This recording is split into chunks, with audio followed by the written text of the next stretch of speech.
Assalamualaikum warahmatullahi wabarakatuh. Halo teman-teman semuanya. Perkenalkan, aku Hansa Rafida, mahasiswa Prodi Pendidikan Ekonomi Fakultas Ekonomi Universitas Negeri Yogyakarta. Di sini aku bakalan sharing ke kalian tentang ketenagakerjaan Indonesia. Sebelumnya, apa itu tenaga kerja dan ketenagakerjaan?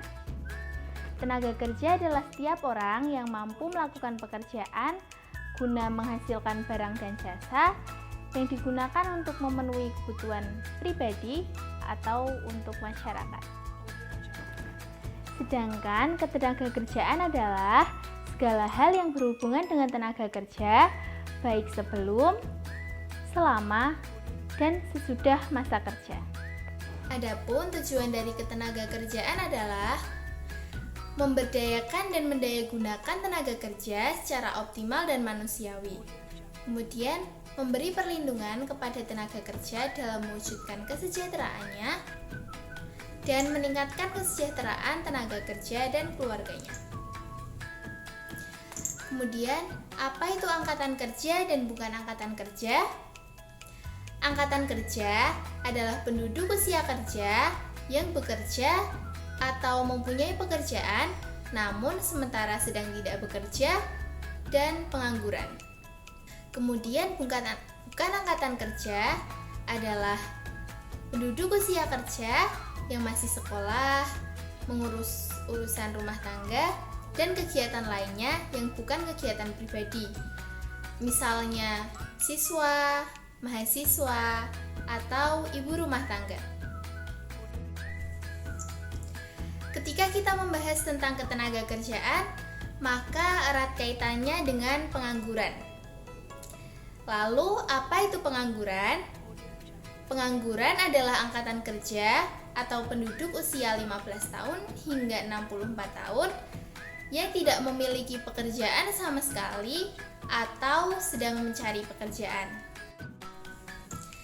Nah, pengangguran dapat terjadi juga biasanya dikarenakan karena jumlah angkatan kerja yang tidak sebanding dengan jumlah lapangan kerja atau kesempatan kerja.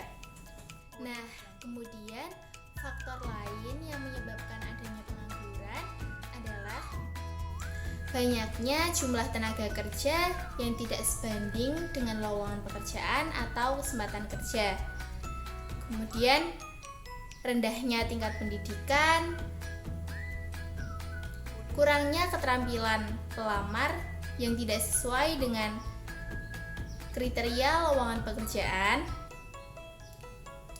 kemajuan teknologi yang menggantikan tenaga manusia dengan tenaga mesin, kemudian resesi ekonomi, pemerintah yang membuat kebijakan mengurangi jumlah TKI, kemudian persaingan global. Kemudian, apa saja sih jenis pengangguran? Jenis pengangguran dapat dibedakan menjadi dua. Yang pertama, berdasarkan penyebabnya, kemudian yang kedua, berdasarkan sifatnya.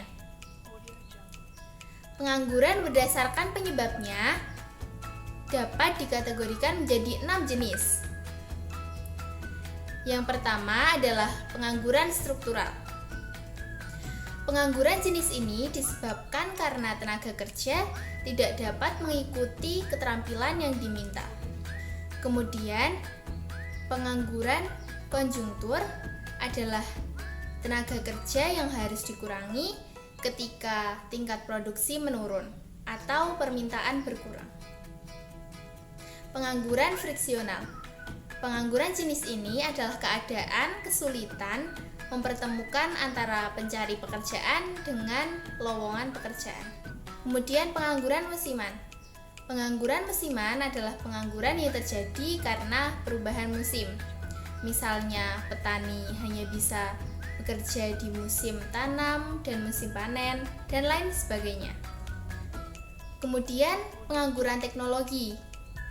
Nah, jenis pengangguran ini adalah ketika pengangguran terjadi disebabkan karena produksi yang dulu dilakukan oleh manusia saat ini digantikan oleh tenaga mesin atau teknologi.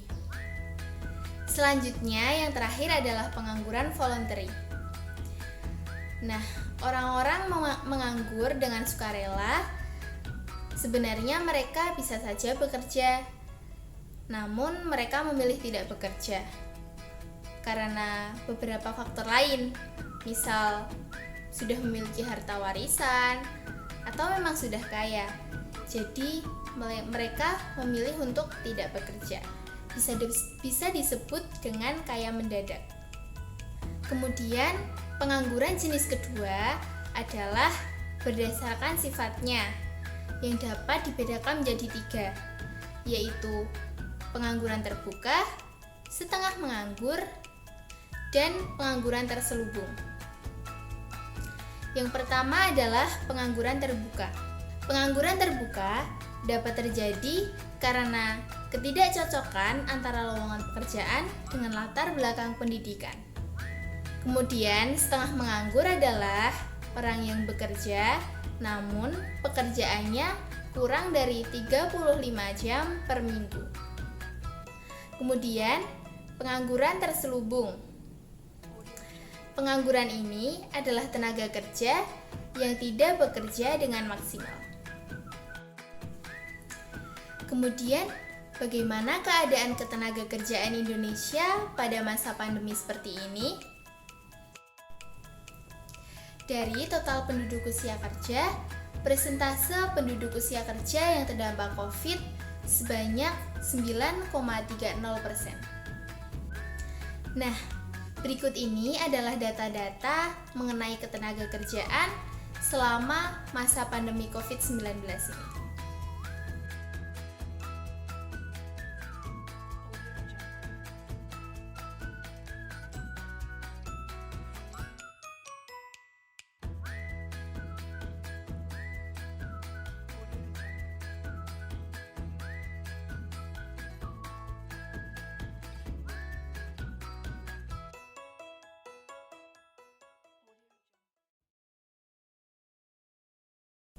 Oke, mungkin sekian dulu ya penjelasan tentang ketenagakerjaan Indonesia. Semoga informasi ini bermanfaat untuk kita semua. Dan terima kasih atas perhatiannya. Wassalamualaikum warahmatullahi wabarakatuh. Bye-bye.